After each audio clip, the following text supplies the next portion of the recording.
Hi everyone, good night. It's really good to see everybody again. Welcome to another episode of JMMB Goal Getter Live. I am Clyde Shaw, the Training and Organizational Development Manager at JMMB. And yes, we know that you are accustomed to seeing Kerry Ann Stimson as your host. But this month and tonight, we've changed it up a bit.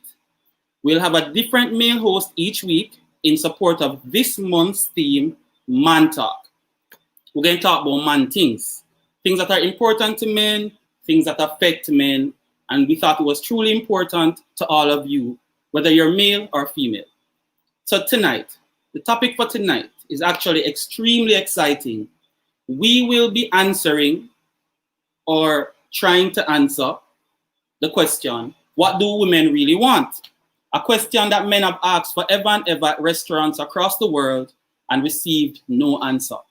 Men have been asking this question for a very long time, but men and women are so different that sometimes both sexes struggle to understand each other, and that is a fact.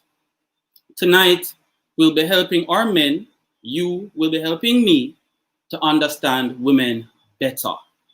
Instead of a panel of men to give a bunch of wrong answers, tonight, we have three lovely ladies, lovely, brilliant, intelligent, beautiful ladies joining us. Please meet, I'm going to introduce them to you now. Please meet Michelle O'Connor, Manager, Group Corporate Planning at JMMB, and she is married. We also have Terri-Karelle Reid, who is a speaker and an online brand strategist, and she is I can't remember. She's dating. She's no stranger to JMMB, and she's also no stranger to the Goal Getter Live series. If you've watched past episodes before, you would have seen Terri. And finally, we have Tami Chin-Mitchell. She's an entrepreneur and a media personality and one singer. And she's also dating, but she's dating our husband. Right, she's married. So wave, can you wave for everybody? Wave for everybody in the live. Hey guys. Hi, So guys. if you're in the live, please call your parents, call your cousins, call your relatives, call your friends, call your neighbors, and jump into this live. It's going to be really awesome because this has been a year filled with trials and uncertainties. Therefore, as we all continue to battle this pandemic, it's crazy. 2020, well, I'm not gonna say it's not good again. It's still good, but it's rough. So as we continue to battle this pandemic together, JMMB will continue to stand by your side with financial advice and lifestyle recommendations, and that is why we're here tonight. It's going to be great, so stay tuned, and like I said, call everybody, WhatsApp, every WhatsApp group you're in, send the messages. No crazy thing going to happen. I have my book, I'm a pen, because I don't know no answer to this question. I don't know what man wants, so I'm going to make notes tonight. My sisters, are you ready? Yes. Yes, we are. All right, so I see a few people. Well, I don't see anybody jump in the chat yet. For the record, if you jump into the chat, you might just get a big up from me. I actually can read really well. So once you type something, I will see it and I will read it and big it up. So blessings and love as we have an awesome conversation tonight. Thank you. So, guys, I'm going to throw some questions to you, and anybody who gets the right answer will get a prize tonight. And that's absolutely not true.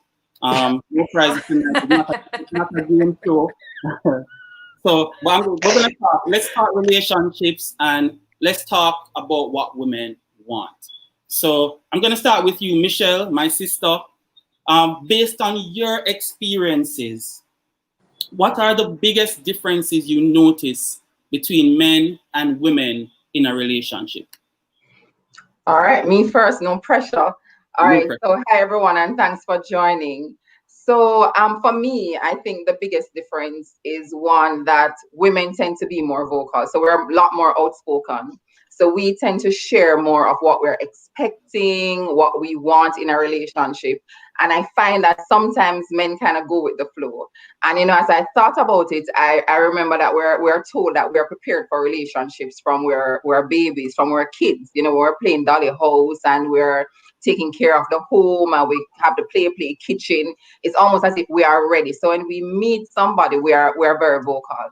The other thing I think is that men, as I said, they tend to go with the flow, not just in terms of where the relationship is going, but with a lot of things. So give an example. Last week, my husband and I went to Price Mart, and on our way out, we saw one of his friends, and his friend asked him to purchase something in Price Mart. So in my head, I'm like, he lives in another parish, so therefore, how are we going to get this thing to him?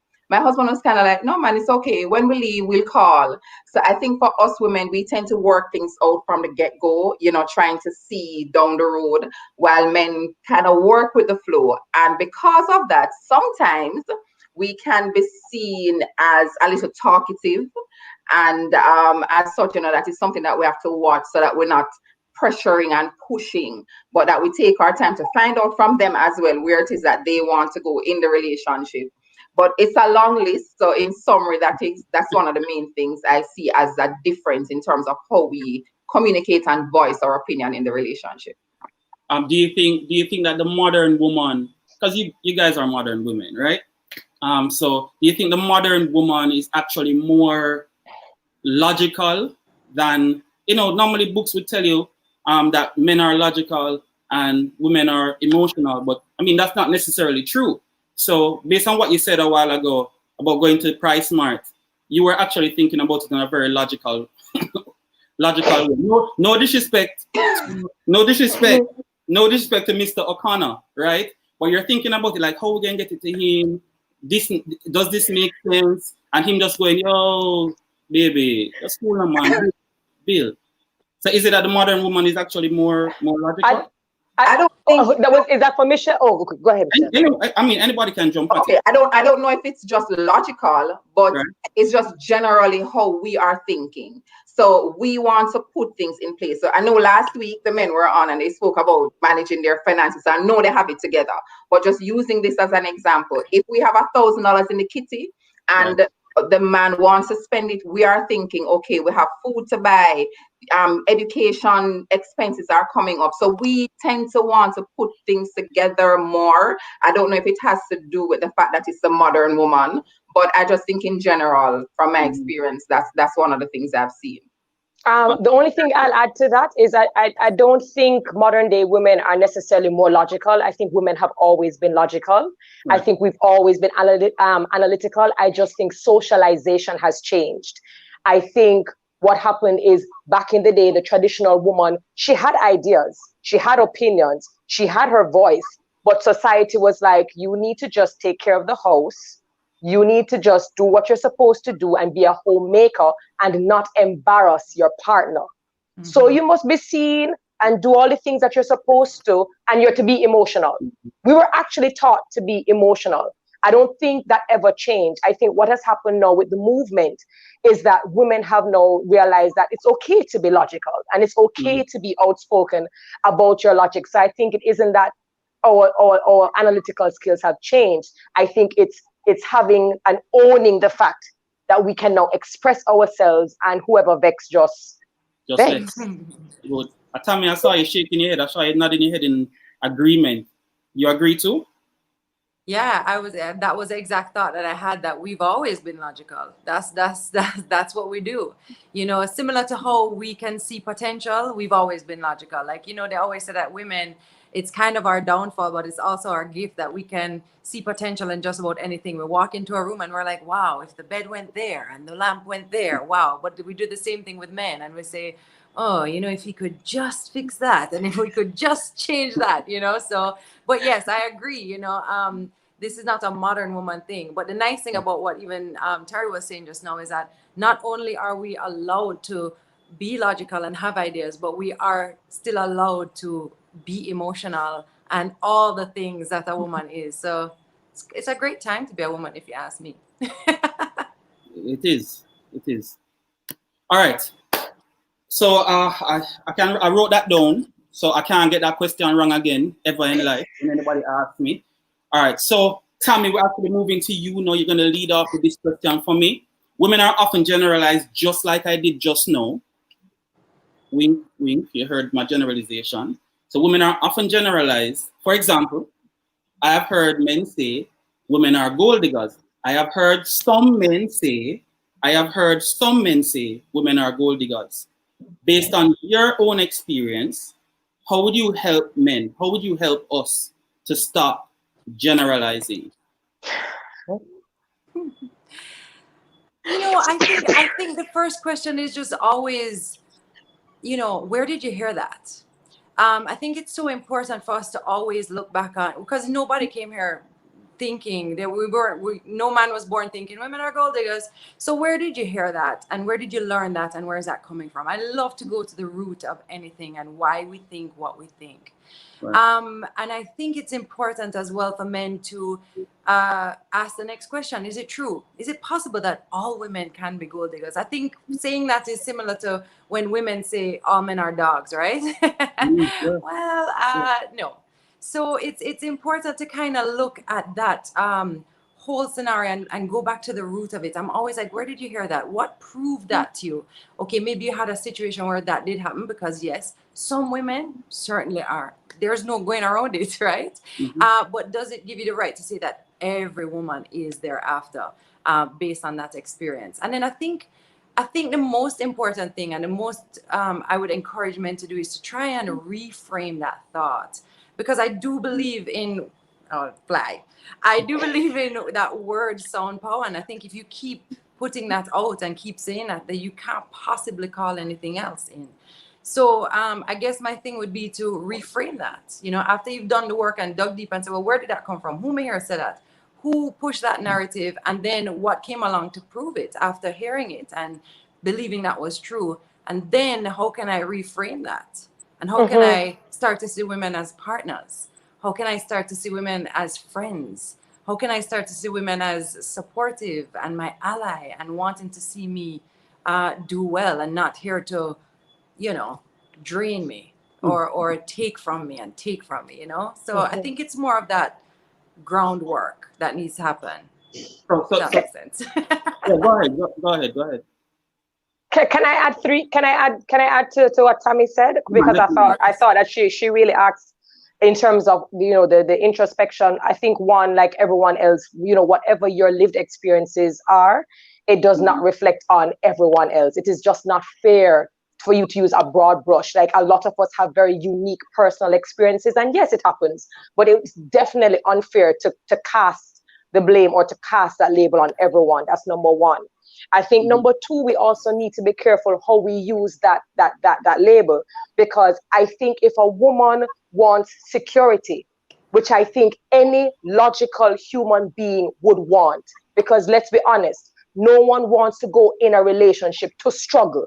The objective and the goal of any individual is not to, grin my, hold my belly and bear it and go through a lot of things. And so I think it is also that very thin line of a woman wanting financial security and gold digger, that everyone just kind of be, everyone is labeled the same. If I want financial security, it does not make me a gold digger. It means that I'm actually thinking about my well-being and the well-being of my future family. And I think thirdly, I think men should, in these conversations, stop being hypocritical. Let's be honest, when a lot of men go into spaces and them are look woman, a lot of the times they're not asking women about their goals and their dreams and where they see themselves in 5 years. They are using every opportunity to sell to this woman what their assets are, what they have, with the objective of trying to lure women in.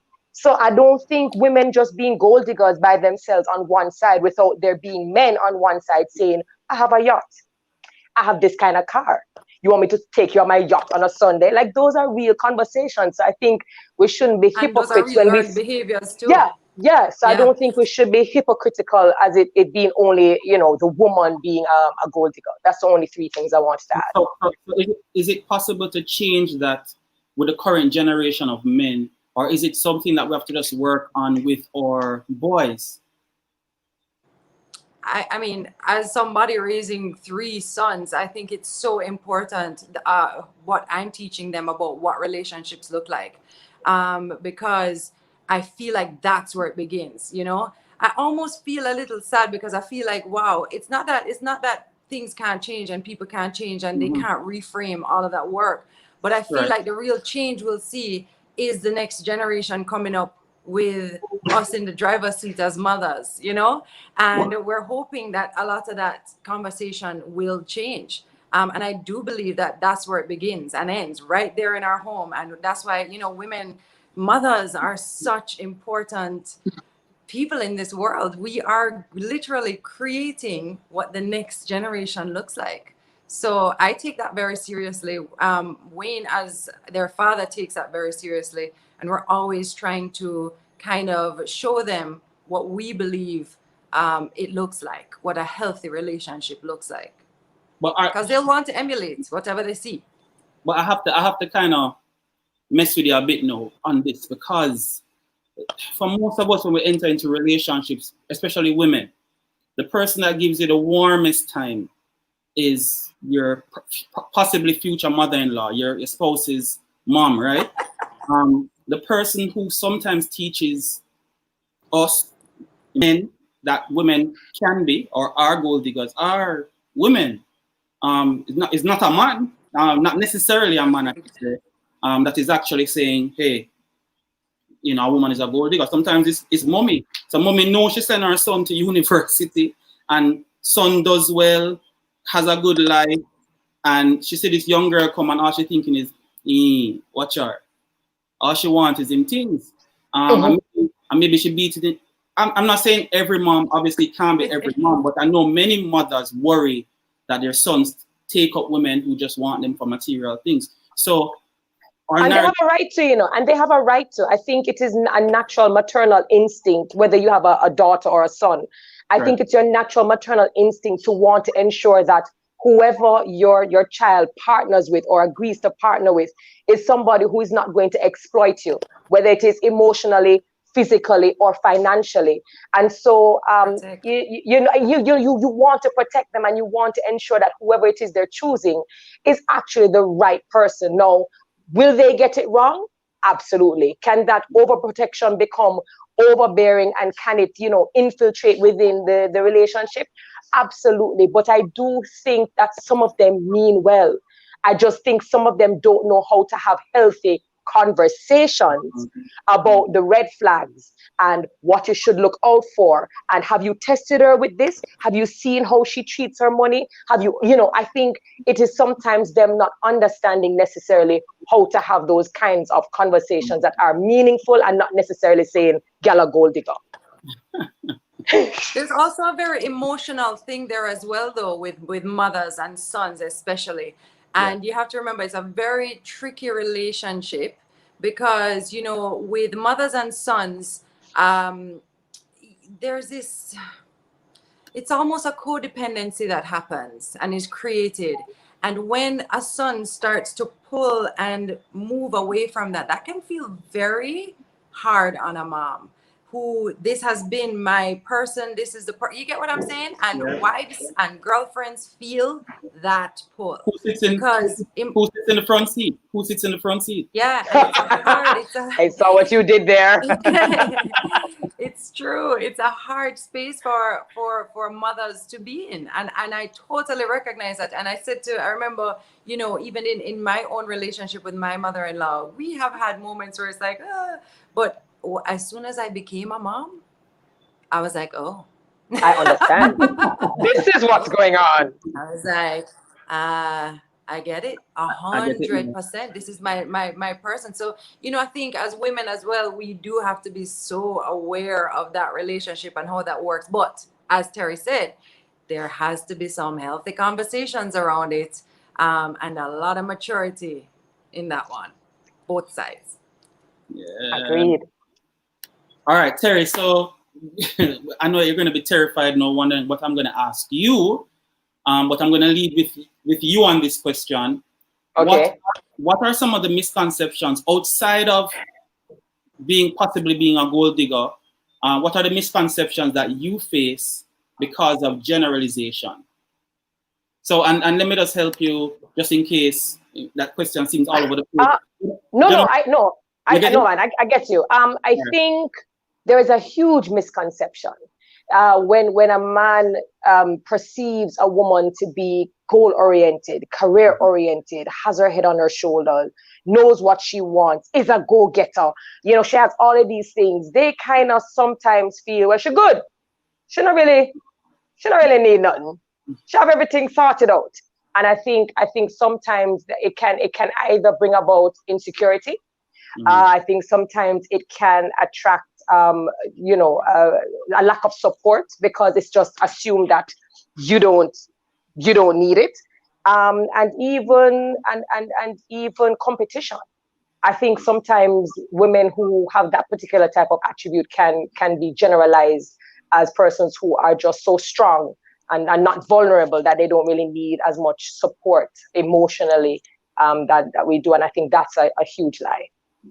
So what's the launching off point though for a relationship like that? So I'm gonna say a relationship like that. A relationship with a woman who is, I mean, I know I was calling it the modern woman, but it's expected almost that, you know, you guys are driven, in a life, on a planet out.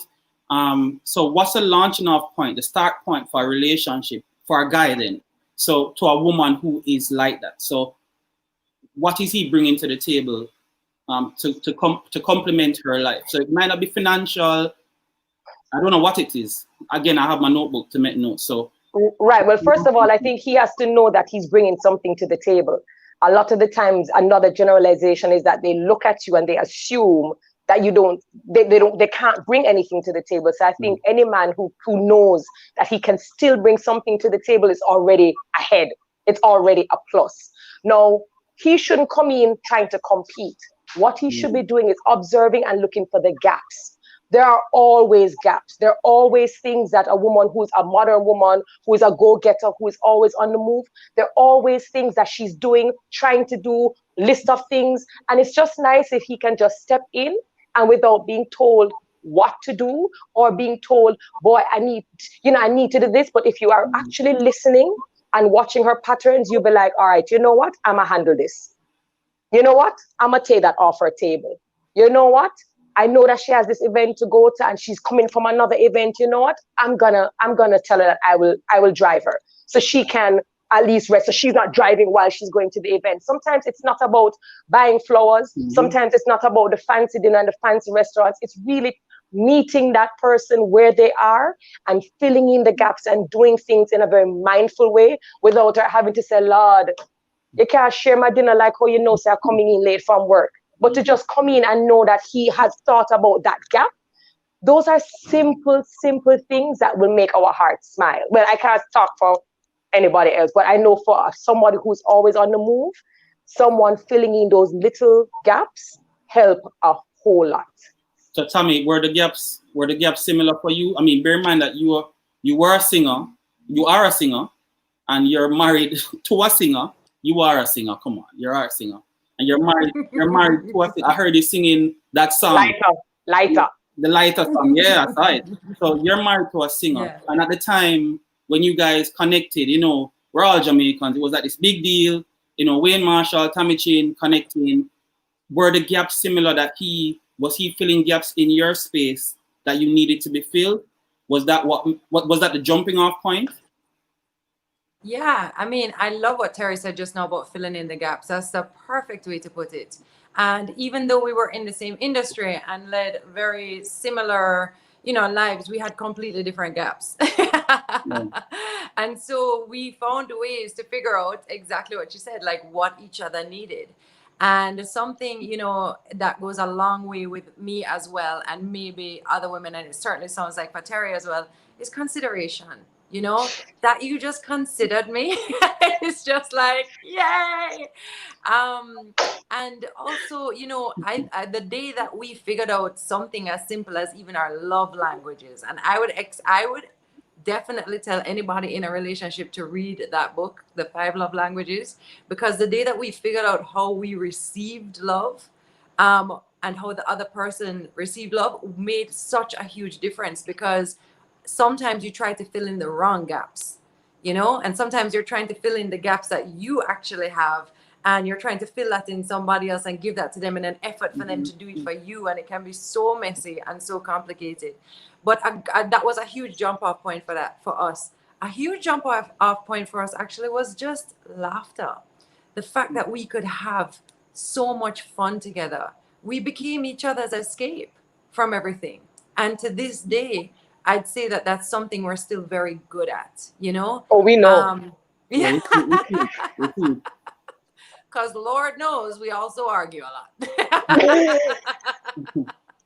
Another jumping. Jolene Case says Roxanne Dwyer says Tami and Wayne are goals. You guys are relationship goals. Yeah, man. I hate that. Goals, but thank you. You are goals. We Yeah, man. working on You are, people keep on saying that. You guys are goals. Goals. Well, I mean, I'm not going to pressure Terry. Because she's dating.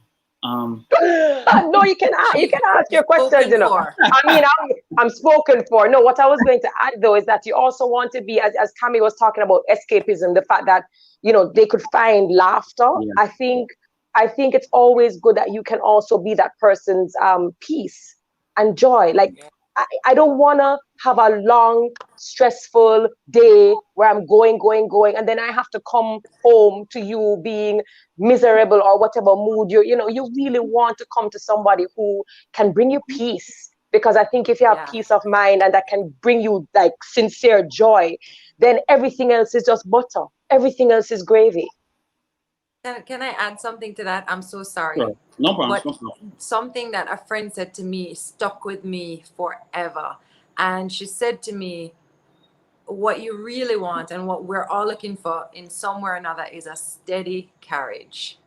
The road full of pothole, whole heap of thing a go on, and all we want is a steady carriage. And it's that peace. It's that person you can come to tell you the truth to. It's not always the nice things you're gonna hear, but you know, that person who you trust is going to be there, and that steady carriage, and not add to the potholes in life. Absolutely. You know what I mean? So, and I think that's what we were saying. We're looking for the steady carriage. I'm with you. I get you. All right. So the online publication Business Insider asked a panel of dating and relationships experts to share the most appealing qualities in a potential partner. And no one mentioned physical traits. No one. Sure, looks can be important, but it seems people are also seeking someone who carries themselves with confidence and treats others well. So Tami, let me start with you now. Single women will complain that it is difficult to find a good man. Based on your experience, what do you define as a good man? Good man. Whoa! Well, I just said well, you know, I hate to keep coming back to this idea about this word sound power thing, but I really believe it. I mean, every time somebody looks at me and they're like, "La, no more good man at there, Jamaica," I just say, and so it is, because literally, like, you cannot possibly say that and expect to like experience anything differently, you know. So that's the first thing I want to say. To me, a good man. I think another, and I hate to do this again because I know I'm supposed to be giving men pointers here, but I can't help but find myself wanting to kind of give women pointers here. And I'm always, you know, that person who's like, hey, before you go looking for anybody, and I guess this will go for men as well, like what's good about you? You know, and I think, you know, before we go trying to find people to like complete us and to, you know, make us happy, make us better, make us whole, we really have to try and figure out what we're bringing to something and bringing to the table and what's good about us, and figuring out what we don't like about ourselves and what we want to maybe change about ourselves before we start looking to other people to do that. So I found that the things that made, you know, a good man for me were the things that I could fully appreciate about myself. I loved confidence. I loved, like I said, laughter. I loved consistency. Like in a relationship, me love predictability, right? Me like to know where you're thinking, what's going on. I don't love surprises and being thrown off. Like, what? Who is this person? You know, I love. sorry to interrupt you, but Wayne Marshall, I don't know if it is Wayne, look at Wayne's comment. he said, Wayne said, me, Tammy, I am you the Wayne. Why are you example of Wayne? a You're good supposed to be man. putting the children to sleep. I mean, what's They are going wide on? awake. They are wide awake. They are How is wide this happening? awake. Sorry, go Yes, on. but Wayne, the things, you see, this is the thing about it, right? So I think there's a big misconception that we go looking for, you know, the parts that people have that are better than us. But I think it's actually the other way around. Like, I feel like we align with the things that are good about us. And so, heart, Wayne. And so Wayne reflects to me a lot of what is good about me as well, you know? And so it's just back to that whole concept that I feel like we do have to do that work where we're saying, hey, what's going on with me? What do I struggle with? What are the things I need to work on before I start looking for it? And when you start looking for it, you know, be reasonable to about what you're bringing to the table and what other people are bringing to the table. But for me, simple. I love laughing. I love stability, consistency, honesty, loyalty, a husband who will put them kids to bed when you got to do a webinar. So Jesus. Michelle was out for a bit, but Michelle is back. Because Michelle is back and she's married to such a wonderful man too. I'm gonna ask her also. Good man still about? Are they still good men, or did you marry the last one? I think they're still men. So first of all, it's a good thing we have some wonderful ladies on to hold it down while I dropped off. You know, the internet tends to be funny at times. But I do believe good men are still around, Clyde. I think what happens is that we sometimes bring out the best in them. You know, sometimes they're just enjoying themselves, and then you come and they see something in you and they have it inside of them already, you know, but then you kind of bring it out some more. I think as well that as parents, the good thing we all are parents, that we have a responsibility to ensure that we're grooming the men for the future. You know, I get the question all the time. My friends might say, Andrew don't have a brother, or Andrew don't have any close friend. But I think it's important. I remember his aunt said at the wedding that she saw his father treat his mother like a queen, and she hopes the very same thing for me. And I could not have picked Andrew out of a hat. You know, you don't know the things that you're going to encounter in life. You don't know that you're going to be sitting here on a live, doing your thing, and everything is falling apart and they're running up and down. You don't know that you have a job to do, and you want someone who's going to be supporting you. You come down, you get breakfast, your lunch bag is packed to go to work. You know, there are just so many things. But I think they're still out there. And I think if as women, we position ourselves for the things that we want. I was very clear when I met Andrew. I was a single mom, and I had on my vision board that I didn't just want a husband. I wanted an involved father, and I got that and more than ever. I could not have thought of it. So good men are out there still, you know. Sisters, keep your head up. Go on, big up yourself, Andrew. Big up yourself, Andrew. Good up, Andrew.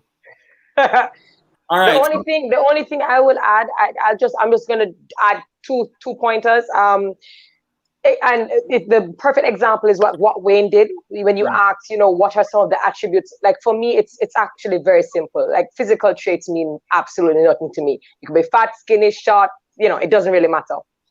You see him, Wayne, for example, just coming in and being a part of what Tami is being a part of. That's a big deal. It's I romantic. know some people, it's very romantic. Like people might be saying, but that I know nothing. It's just going to be an hour and a half show. She'll go do her thing, and so she can go do her thing, and I will do my thing. You know, just taking the time to be supportive, and support can look differently across. But just being able to say hearts, it means I've taken the time out to be a part of whatever you are doing, because if it's important to you, it's important to me, and that can go a very far way. And I think the only other thing I would say, an attribute that really, you know, defines a good man for me, is a man who, when he sees everything that you bring to the table, whether you are extroverted, introverted, just your greatness, that his objective is not to break your spirit. His objective is not to out your fire or to out your flame. But what he's here to do is to enhance it. He is here to walk with you and to be like, baby girl, you think you can do 10 out of 10? I think you can do 20 out of 10. And that's not very easy to find, because I think sometimes men like the idea of having the strong modern woman who can be the mother, the career woman, the go-getter. She has everything under control. I think a lot of them like the idea, but then to actually be that person who walks with us, a lot of them can't handle it because of ego. So I think when you can find a man who decides to, fan that flame rather than douse it, I think that is like the sexiest thing ever to me. Indeed. Here. And we All say right. amen. All right, Michelle. Hallelujah. Michelle, you're back with us. So I have a question for you.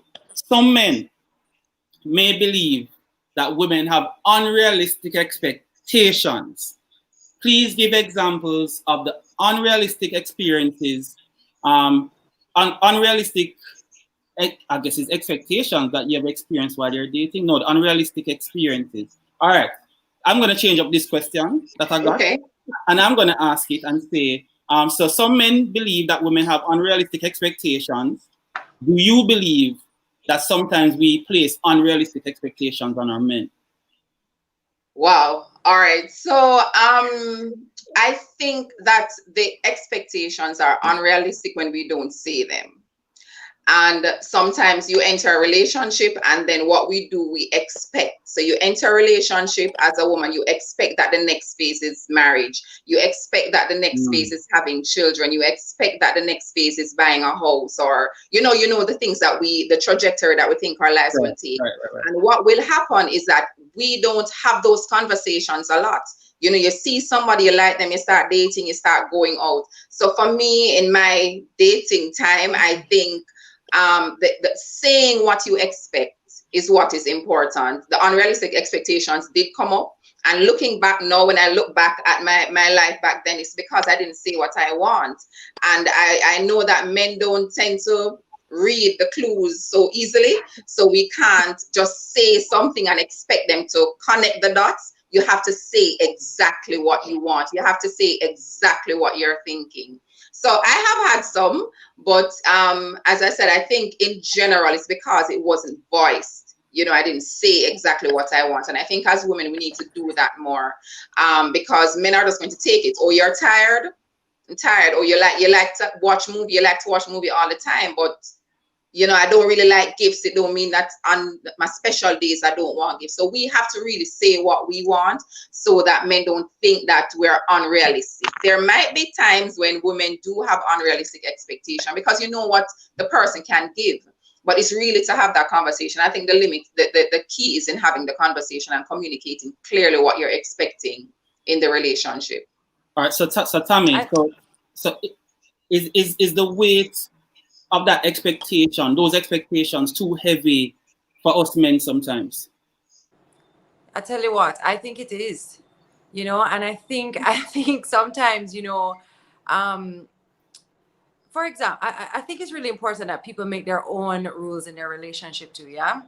Because a lot of the expectations come from things we've seen, we've heard, we've, seen on TV, heard from our parents, whatever it is. For example, like Wayne and I, to this day, may not make a whole week in the same bed together, right? Because of how our life is set up. So in the very beginning, with music and everything, Wayne would work in the night, and I would be like, "This is terrible. I don't think we have a good marriage because you're not sleeping in this bed like when I'm sleeping in this bed, and so we must have a terrible marriage." And I remember him looking at me and going, whose rules are those? Like, I cannot understand what this expectation is of me to like be in this bed right beside you to sleep when that's when I work. I'm not sure why it's different to when we were dating. I know that we're married, that you think that this is what needs to happen now. And I remember thinking, wow, I don't know why that is either. And I had to literally look into it and be like, what is this brand new expectation? Because now we're married. This is what people said. This is what we should do. And the minute we dropped those expectations, well, here we are 11 years later.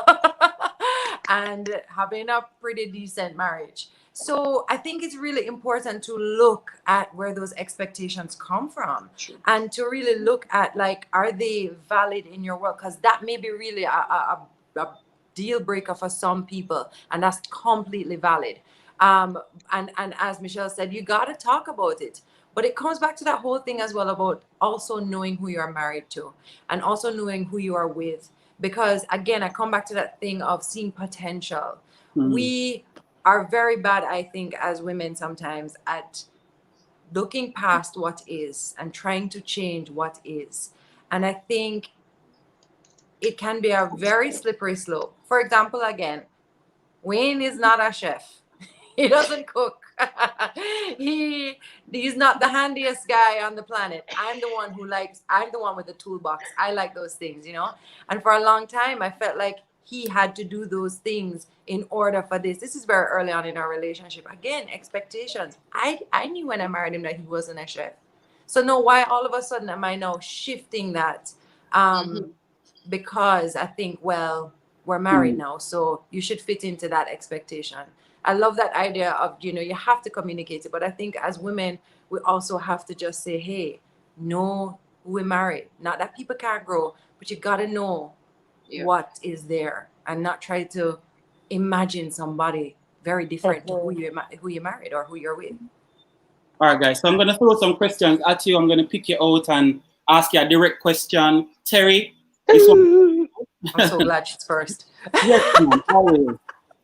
There is a misconception. We already touched on this, but just to drive home the point, there is a misconception that women want men who are good looking, successful, and rich. Is it really so? And what are your thoughts? I think even trying to answer questions on behalf of all women and, you know, persons who identify as women, I think it's an impossible feat. For some persons, that will be interesting for them. I don't think that's a general idea, but I will say that it depends on the phase and the stage that women are at. I mean, let's be honest. There's some of us who wanted a particular thing when we were in high school, because maybe, you know, we're going based off of whatever socialization, what we see, the messages that are around us, the institution, religion, or family.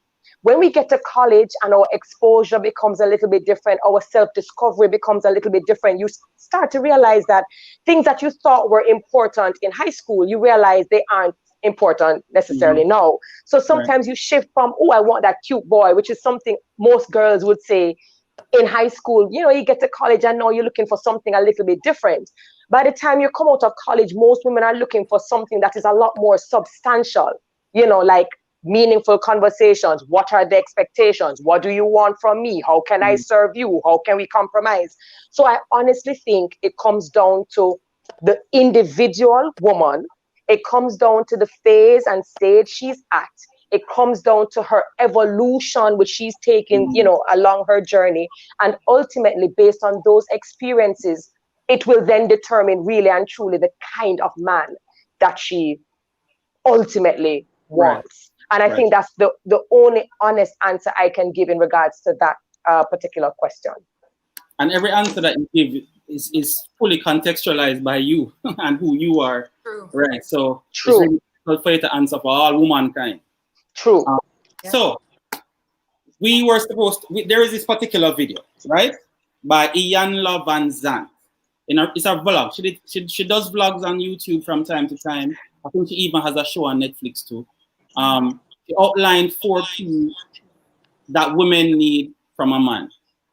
These P's are: he should provide, protect, perform, and please. Let me say it again. He should provide, protect, perform, and please. So Terry, again. Michelle, not get a question, you know, so Michelle don't get no question. I have questions. Your turn, Terry, your turn. Your turn, man. You in the hot seat now. I had none of those P's, but continue. Do you believe that women need men to provide? What does the word provide in this context mean to you? What does the word provide mean in a relationship to you? Provide, and I alluded it to alluded to it earlier. I don't think provide necessarily means finances. I think provide means filling in the gaps, providing whatever a particular woman needs to fill in the gap. So let's say, your partner has a lot of things on her plate. At that particular point in time, maybe you will provide her with some rest. It's just, I think it is dependent on what the woman needs. But I do think that it means filling in the gap and providing what you think is necessary at that particular point in time. Okay. And sometimes that might be financial. And sometimes it can, absolutely. Yeah. The truth is it's so hard to divorce from our minds the need for money. Money is, we need it. We need it no matter what it is. And sometimes there are gaps in our lives. Sometimes the gap is a financial gap. Hence JMMB. So we're here, right? And it's a socialization as well. Growing up, traditionally the man always provided and the woman was the homemaker, and so that has always become etched in our minds that provision meant money, taking care of the bills, and that is as far as it goes. But I think life is so dynamic, relationships are dynamic, they're multi-layered, we are multidimensional human beings individually. So I think provision has to go, outside of, it includes but is not limited to finances. All right, so we're going to segue into a really important question for Tami, which is, how does a man's inability to provide impact his intimate relationships? And just again, socialization will make this a really big problem for a man, because he has been taught that he has to provide. I grew up in a very traditional home in the sense where my father was the breadwinner and my mom stayed at home and raised the children. And any time or any sign, and to this day, if he was unable to do that, oh my word, like the stress and pain and ultimate shame that would cause him would affect all his relationships. And it's the same, again, it just comes back to that idea of how men have been socialized, and women, because there are women as well who see that as weak, and see that as not an opportunity to say, all right, come, me can hold you up, come, it's all right, make we figure this out. You're not there, that's cool, I got this. There are women, unfortunately, as well, have been socialized to view it as weak. And so when you hit that part of a man where he has been brainwashed to believe that that is what he does, and you take that from him, it can really it takes everything away. It can be so problematic, because every part of their worth is lined up with that, when it's really not true. That's not how you measure somebody's worth ever. But unfortunately, that's how boys and men have been raised to believe that that's where their value is, and women too have been raised to think that that's where a man's value is. And I think so again, and I'll say, we have to reframe how we think about providing, which is why I love what Terri said about, filling in the gaps. How else does provision look? Wayne and I have been together for years, and we have seen one on top and then the other. Sometimes we're on the same. That's just how it is. And we've given each other the space to have those moments and to be lifted, and not to take it as an opportunity to be like, what you do? You know what I mean? To debate. So it's really, it can be very difficult on both men and women. But I tell you what, for men, it's a tough one. I think Michelle is here with us, and Michelle, since you're back with us, I have to ask you a question, right? So, and this is a pretty tough one too. So we're still on the matter of the P's, from Ian Lavanzant. So what do you think about the idea that women need their men to be a protector? All right. So I think that it's important that when you're in a relationship, you know that your spouse is going to not just physically protect you, but guard your image, who you are, so no matter what environment you're in, whatever is spoken of you is always said in a way to lift you up and not tear you down. Because the minute that goes, Clyde, I think what happens, I now start feeling insecure. I start wonder, if you couldn't stand up for me here, will that happen in the future? What if it was something bigger? So I think that we want our men to just be that person where if I step in a room and there is something, if there's a cord in front of me, you're jumping there to move it. You're always looking out for anything that is going to harm me. And I also believe that when we think about it, when, in the Bible, it said that you are to love your wife as Christ loved the church. For me, I take it literally that you're always looking out. How am I going to protect this person? We're in a seminar the other day, and the speaker said that you should think of your wife, your lady, as precious. When you think of something as precious, you're always thinking of how it is that you're going to cherish it. We have things that we consider to be precious. We have jewelry, we have vehicles, we have homes, different things that we consider as precious. And we do everything to guard it with our life. And I think that when you can show a woman that I am here for you, I'm going to be the person who is guarding you all the time, man, that goes far beyond what you look like, what's in your bank account. Your woman will just stand by you all the time. Amen to that. Awesome answer. Tami, I just want to throw a question quickly to Tami, guys. I'm going to mention three persons. Three groups, I should say, not three persons, three groups. Please give your views on how a man can protect. So we're on the same trajectory, speaking about protection. How can a man protect a woman? Split up the tree between, the tree. No. Then two, this is all for and you. three. This is contextualized for you. So please give your views on how a man can protect a woman against these persons. Lord. In-laws, Lord, their children, and friends. Okay, we may have to go through this one more time. So how he can protect you from in-laws? I'll do it. Please give your views on how a man can protect his woman against the following groups: his in-laws. Let's start with one. You said in-laws, as in his parents. Well, I mean, in-laws can go further than that, but let's just focus on parents, okay? No, meaning in that context, like protecting it from that. Okay, yeah. Right. I think it's a very tricky one. Yes. The in-law situation. I have really great in-laws. But like I said, it's a whole relationship. We've been together for a long time, and I had to work out my relationship and create my own relationship with my in-laws, and I created a wonderful relationship with both of them.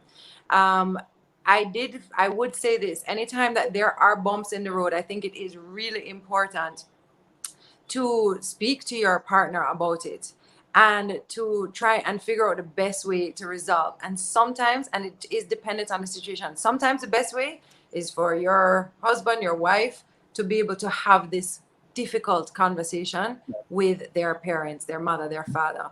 Sometimes, depending on relationship, it's better for you to have that conversation and deal with it separately. But only you would know the difference and know what is best. So I don't think it's a one size fits all. But I do think it's important that, we as women as well kind of, are a little more understanding of the fact that I feel like men get in such a tricky spot sometimes between their wives and their mothers, two very important women in their lives. Right. And I think we have an opportunity as wives and mothers to either make that very difficult or try and make it as easy as possible. And I think that is very dependent on those two people, more so than the man in the middle or the woman in the middle. So protecting against it, I think it's a dance. And I think it's something that you have to figure out as you go along, but always just keeping in mind what your end goal is. Yeah. The second one is protecting from, I didn't understand, their children. Their children. I figure the children they share. You mean as in, I don't understand that then. Why would Wayne have to protect me from our children? You protect Wayne from the... The thing is, sometimes you need that break. Sometimes in that sense. Some time away. Yeah. Understood. And I wouldn't necessarily put it on the protect. Yeah. You're on the party and mommy, you're on the party and they're asking that question. And You all have experienced that, right? I'm on the potty right now. Right. So how can he? You have work to do. You have stuff to do. You Yes. kind of Oh, this is something that we talk about all the time. And again, it's, that has changed even more recently because we've taken on even more. And thankfully, we're at the point now where I can literally just say, Wayne, I need help. Simple. So sometimes, he'll catch it before and be like, oh, come on, guys, the XYZ, mom is doing such and such. And sometimes I just flat out have to be like, I need help. You know what I mean? But I think men, just like you said, kind of sometimes just need to just have that eye open. But I think women need to talk because we love to send signals too much, and we're huffing and puffing around the place when sometimes you just need to say, hey, I need help, as opposed to I have to do I put a meme up the other day and I was like, if you haven't had the argument today about who's more tired, who's done more work, and whatever it is, then are you even a couple? And it's so true, it can feel a bit like sometimes that you're just sending signals when all you need to say is just, I need help. Okay. A final one quickly, friends. Sometimes our friends can really invade our lives, especially when it's two worlds that are colliding. So when people start to date, you don't just date the person, you basically dating the families, you're dating their friends. Especially when your relationship gets serious and they're like, really, she's still here? So how does a man protect his woman from his friends, male friends and female friends? Man, I was really lucky with the friends that Wayne had. I would say that pretty much all of Wayne's friends became my friends. I didn't really bring many friends to the table, sadly, because I came from such a big family, like I was like, here are my friends, my brothers and sisters. But Wayne's friends are honestly like such great people, and that's the good thing. Like, it's a caliber of friends that you have and you keep, you know what I mean? And so they grew right along with us. And people who actually fell off of the wayside. But I would say that I think we also had a really great balance because, hey, he has to have friends. He has to do his thing. He has to maintain that level of brotherhood as well. And I was very, very mindful of that and very encouraging of that. And I've never, ever felt that I came second to any of those relationships. But I also never put myself in that race either. Like, they're your friends and I'm here. It's not like, I've just never had to really deal with that. And I think it's just important that, men and women don't put themselves in positions to choose. Well, it's your friends or me. Tricky, slippery slope. Clyde, if I can add, because Tami, you just ate up that question, and that's a hard question. But for me, just looking at the question, all I could think of is just one word, and it's my favorite word in the entire English dictionary, and that is boundaries.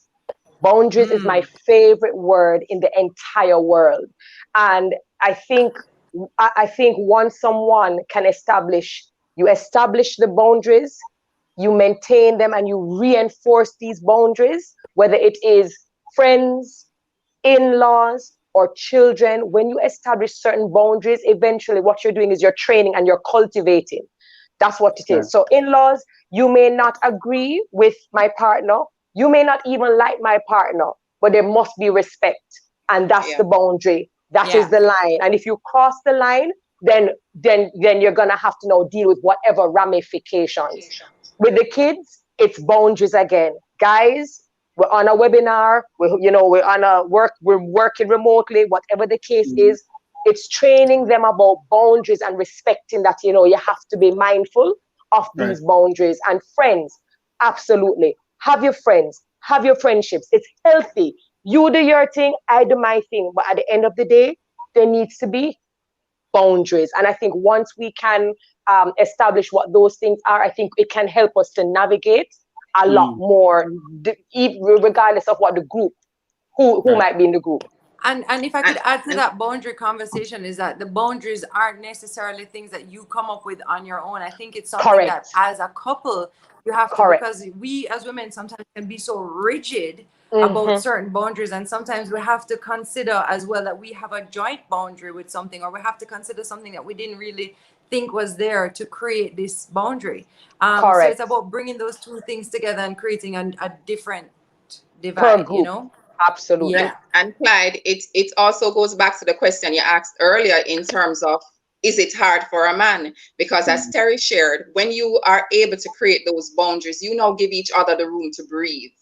I now don't feel as though I have to choose between you and my friends, or I have to choose between you and my family. So it gives both of you room to breathe once you're able to set those boundaries, so you don't feel like you're tiptoeing around each other trying to just exist in the relationship. All right. I need to big up everybody who is watching right now, everybody on the live. Follow us on all our socials. This is JMMB, you know, JMMB. on all our socials, right? So like, if you're watching us on YouTube, like, subscribe, click the notification bell. If you're not so far off the thing, you know, click the notification bell so when we post anything, you get it. Follow us on Instagram, follow us on Facebook, and follow us on Twitter. So we're on Twitter too. So we thought it out, but stay right here. Don't do it yet. Wait until we're finished. All right. So now we go to Terri. Terri, you're in exam now. It's exam time.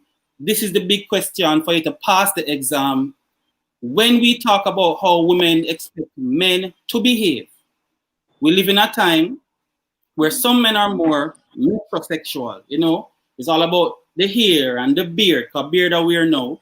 The hair and the beard and the clothes and the shoes and the cologne and the watch. Is being macho or being a man's man more important to women? Is that sexier? Is that more attractive? It depends on who you ask. So for the woman who leans towards a more traditional kind of man, and I say man, you know, in quotations, she's naturally going to prefer a man who is not as metrosexual, someone who is not necessarily competing with the tight pants in a tight pants arena. You know, there's some women who want the traditional man, which means that you and I are not going to shop for the same skinny jeans in the same store. There are other type of women, modern day women, who don't mind that their men do their eyebrows and that they wax their eyebrows and that they remove the hair on their chest and that, you know, they wear, you know, their tight clothes and they feel good about themselves. So I think, again, it comes back to the individual. It comes back to that woman, who she is, what she's comfortable with, what she likes, and what she's attracted to.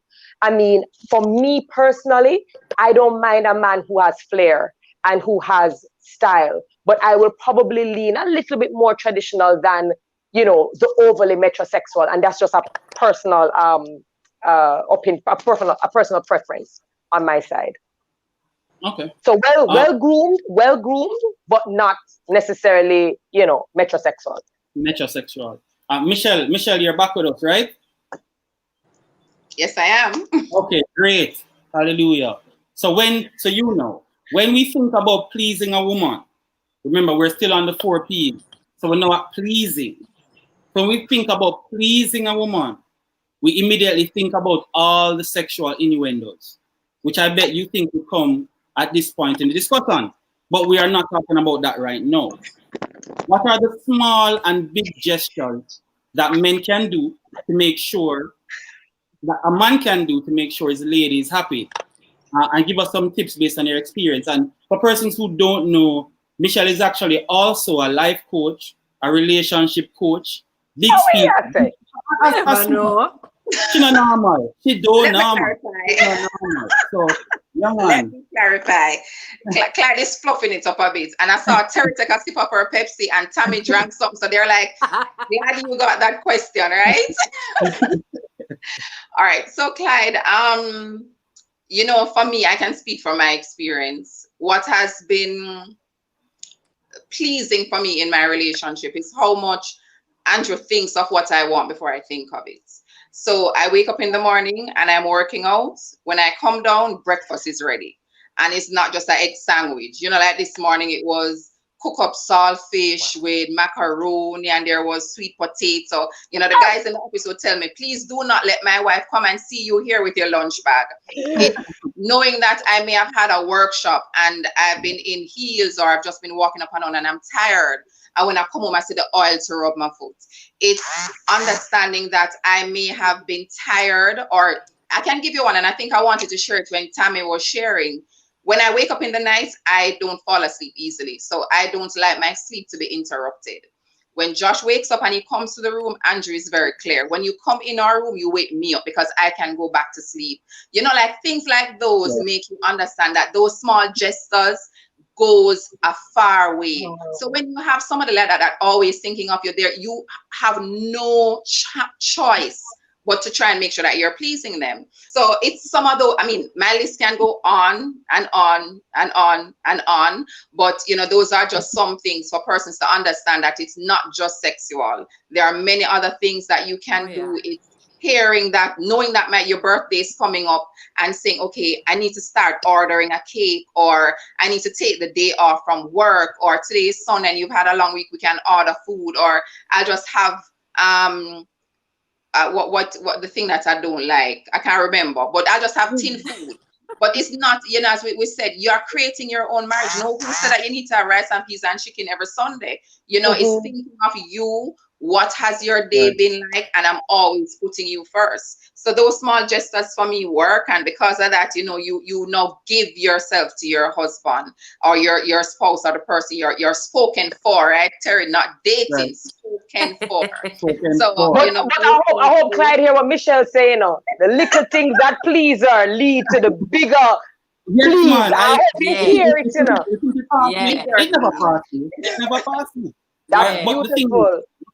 I'm gonna ask the team to bring up some of those comments again. I realize that maybe it's men across Jamaica that have been canceling Michelle's internet because they knew that she was going to talk about Andrew and make everybody feel bad across the world. Dwayne Brandy said, "Hi, P. Hello, Andrew. Easy. You are embarrassed with." Well, KDBB 876 locks me jealous. No worry yourself, KD. Your time will come. Mr. Man is waiting on you somewhere. Kamika Fuller says, a true Andrew, a good man. A true man. A true. And Rena Mackenzie says, I think it's important to hear these things, because I think sometimes we get caught up in toxicity, you know, the conversations in the space, social media, you know, men are trash, you know, and a lot of the time you see it and you're surrounded by it so much that, you know, you start to believe that that's you know, that's the only thing out there. But I can tell you that, you know, there are very, very good men out there who are mindful and who are respectful, and they just consider it and they just want to make you happy. Like they just really want to make you happy. Yo, Andrew, big up yourself wherever you're there. Yes, Andrew, God bless you. I just saw a comment earlier from Rena Mackenzie. I don't know if I can big up bring up back Rena. Yeah, Michelle, where's the man? Because Rena is asking you, Michelle, where you found him? Because ... Michelle, ready to go find which part you find? Just give her the map. But so Clyde, Michelle, I think that, you know, when you meet somebody, it's important that you know who you are. You know, in the beginning of our relationship, we had our ups and downs, but I was clear about who I was. I was clear about who I wanted, what I wanted in life, and men are attracted to that. You know, they don't want to, you flip-flop, today you're here, tomorrow you're there. And when they realize that they found somebody who is sound and steady-minded, they're willing to pour into that person. And also, when I met Andrew, and I'm going to share this for the women out there who are looking on physical or thinking about stories that persons have told you. I come from grassroots apostolic church, right? No makeup, no jewelry, no pants, nothing. For those who understand. And when I met Andrew wore earring, Andrew has tattoos, Andrew smoked, all of those things. And I remember thinking to myself, although I was no longer in that particular church, I remember thinking to myself, how am I going to introduce this person with tattoos to the people that I grew up around? And I sat and I thought about it, and I looked at how he treated me like a queen. I looked at how wonderful he was to me, and I just accepted him for who he was, you know. And sometimes we allow the things that we are told, you know, interrupt our flow and who we can meet in life. and you don't know who the person is going to evolve into. Maybe he was just experiencing something as he was growing up, and I'm glad he experienced it then. You know, you want to allow them to be themselves, and when you allow them to be themselves, they just feel comfortable and they know that you love them for them. So if you now make a suggestion as to something that they can change in their life, they know you're not doing it because you want to change them, but you want to really improve how they live. So ladies, allow the men to be themselves and pour into them, and don't force them to change because you want them to change, and they'll just be that person for you. That's a big speech. All right. So and you know what's interesting? We have to change gears a bit, because remember that you still have to ensure that the kids are in bed.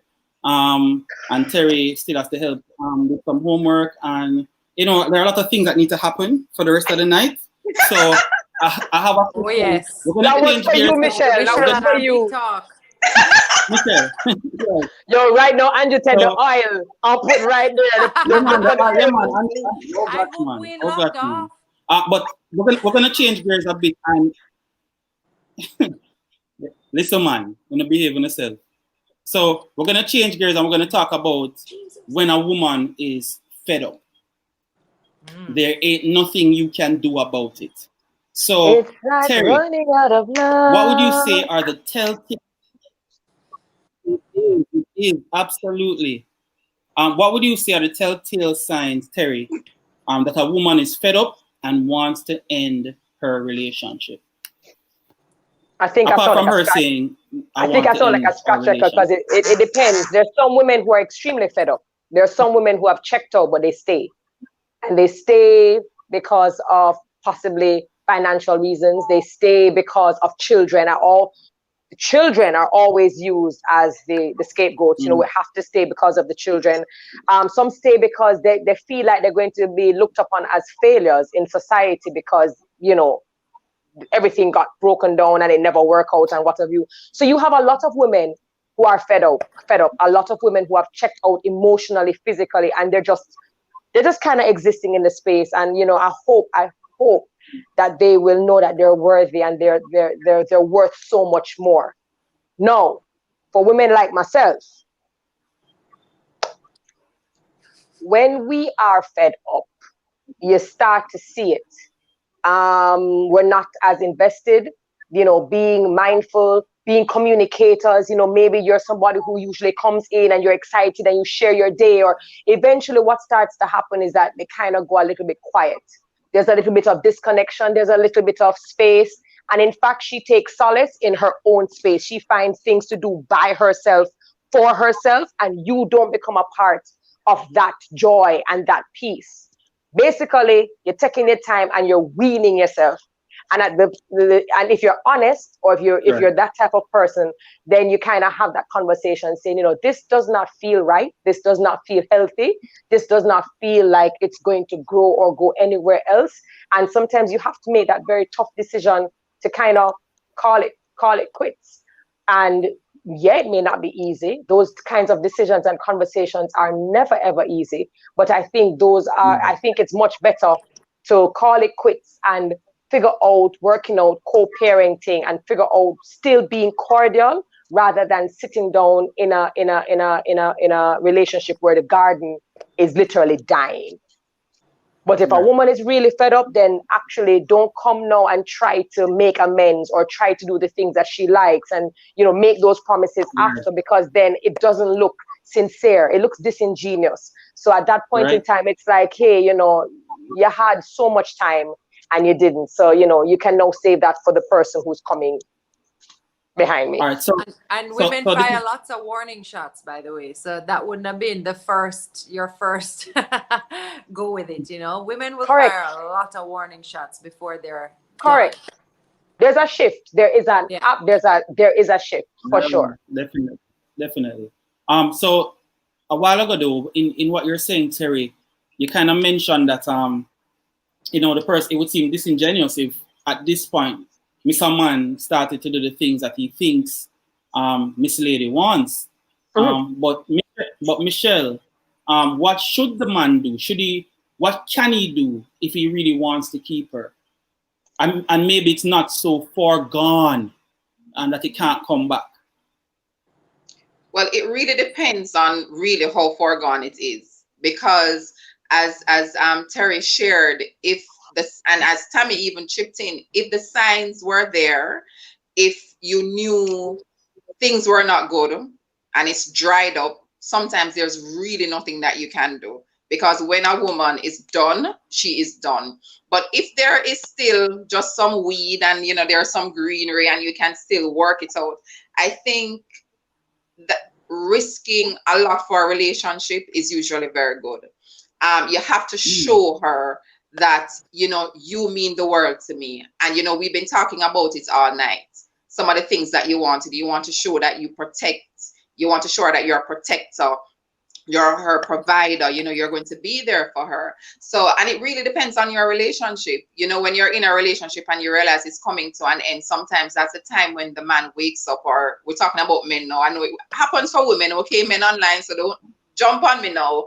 But that's the time when sometimes the men wake up, when they realize that she's serious and she's really going to leave. Is it worth it to give up the one thing that she's talking about that's not working for her? And in relationships, it's always different. And I think sometimes setting the expectation, having those conversations, making sure what I need is clear. We have this conversation even about love language, making sure that you're serving me, making sure that you're not just giving me what the other person in the other relationship didn't want, but you're really serving me. And it really depends on how far gone the relationship is. How much are you willing to risk, to save this relationship? How much does it mean to you? So it depends on the situation. Go ahead, Terry. And Clyde, I think I just want to slip this in, because I know by the time we look, time might go and we may not get a chance to slip this in. Right. I find in Jamaica, I can't speak for the other territories, but I'm sure West Indian women across, the Caribbean would probably say the same thing. I find that whenever the relationships possibly, are going, you can sense that it's going, and counseling comes up because of the stigma that is attached to counseling. You find that women are more likely, they're more amenable to the idea of, babe, since we may not be able to figure this out together, how about we seek counseling or professional help? And for the most part, and I mean, if the men are there, maybe they're in the chat, maybe they can speak to it, or the women can speak to it. A lot of the times, Jamaican men will shut that down.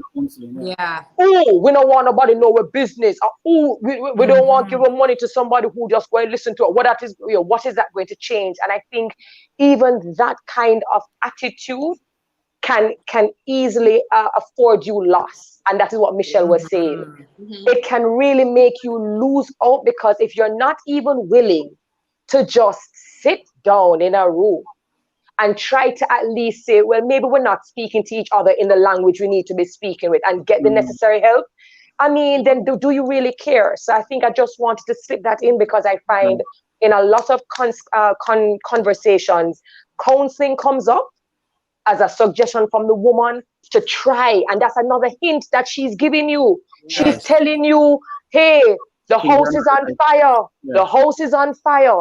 Let us try to do something else. That is her way of saying we need help. And if you do not take the time to say, all right, make we go and see what this can do. If you hold on to your wrong and strong attitude, you will be wrong bang when she pack her things and she cut. And that's why we have to try and break that stigma from so young. We have about to. counseling. We have to, because it's a necessary part of life sometimes to be able to voice that and to get help when you need it. Yeah. If you want to go and get your hair cut, you get your hair cut. You go to the barber. Exactly. All the persons in the chat were agreeing with you that men, for the most part, counseling is viewed as taboo, especially by men. We don't want to get intimate. We don't want to have an intimate conversation with another person there. We just can't bring ourselves to view the counselor as a sterile, person that's there to help us. But speaking about men doing something to fix a relationship, or to work on a relationship, or save a relationship, Tami, is there anything a man can do within a relationship that is not absolutely foregone? Yeah, I mean, I think I think both these wonderful women said it perfectly, and I think it's just being open to changing, to seeing what it is that is really wrong. You know, I want to go back to even the counseling thing, Terri, and I'm so glad that you put it in, because I think a lot of men as well, they are also afraid to be seen. And I think it's this fear of, they're just going to tell me all that I'm doing wrong and all that's wrong with me and how bad I am at this. You know, they don't really think that they're going to go in there and maybe hear anything that may be wrong about their Partner. other half or their relationship. They internalize it to say, I'm bad, I'm wrong, and all of that as well. And I think that can be, you know, that again is movies that make that way. You know, hearing, it's crazy, but it's absolutely something that I think is so necessary for relationships. It's a hard thing to navigate. You've asked two people to come together and create this whole new thing and figure it out. You know what I mean? I remember, and this is what I would even say to people as well, and to women as well. You know, if you're in a situation, and correct me if you think I'm wrong, ladies, if you're in a situation where you think you may need counseling or you may need to see somebody, I say, ladies, go anyway. Even if you can't get him to go with you, go, because guess what? You're going to get clarity on something. So even if you have a partner who will not go with you, you may be surprised to know what you can gain from it and learn from it, and it shouldn't stop you, because up until recently, that was also a stigma for females to go to a therapist. And now we're all saying, yeah, I've been to therapy, trying to help other women know it's okay. So the stigma only recently kind of broke for us. So let's hope that we see it starting to break for men too. And if I can add, one of the things that the analogy I use is, our marriage is an institution. And then if we think of an institution, say we take school, you go to school, you're not getting it right. You do extra time, you meet with your professor, you try and get some help. But I think, you know, oftentimes we are willing to do the extra work with so many other things in our lives. And when it comes on to our relationship, as Tami said, you figure it out. You bring two people together who've been living their individual lives, who have been nurtured and nurtured a separate way, and you must figure it out. It takes work, and we're all going to need help. And even if things are good, you go in and you have a conversation, you know, this is what is happening, you know, just to make sure that you're on the right path. So if you view your relationship as an institution, you take the same mindset. You don't want to fail at it. You know, I've always told myself, I don't want to be successful in every area of my life, and then when it comes on to my relationship, I'm just, it's whatever. There, you know. And maybe for some persons that is what you want, and that's okay, but you really have to think of it. This is something I'm invested in, and I'm willing to put in the work to make it work. And for Clyde, it's just like you go service the car. And Clyde is like, just don't wait for the house to be on fire. You know, there's this belief, even, and you even have men, for example, who, when they're in pursuit, that's when they do everything. They're in pursuit. They're like, oh, they're the hunter, and they do everything. And then there's this kind of understanding that, okay, now that you've gotten her, everything cool. We just put the car in cruise control and everything just cool. It's work all the way throughout. And even though you've been together for 5 years, 10 years, 12 years, 15 years, you're still supposed to love that person, be mindful, and you have to adjust and adapt. And I just think you just don't take people for granted. You know, just don't take people for granted just because you know they're there, and you know they're accessible, and they're available, and they're attached. Don't use those things against people who are pouring into you. Don't wait until those persons get up and say, yo, I'm done, before you say, geez, and peace. You know, I love you. Say you love me.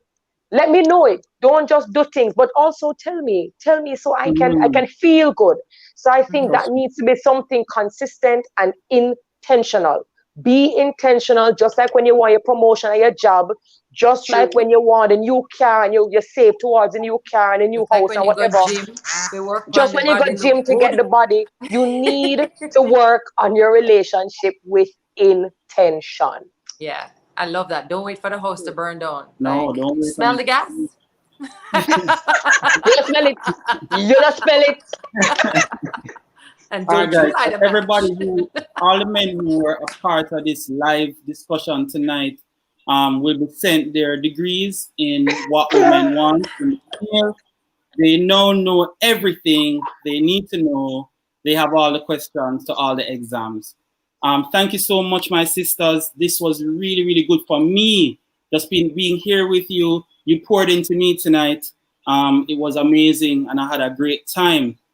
So this has definitely been an interesting discussion on what women really want. Gentlemen, I hope you learned something tonight, and I know you definitely learned something tonight because I learned something tonight, and my head top. So I feel like I learned something tonight. Jeez. Yeah, man.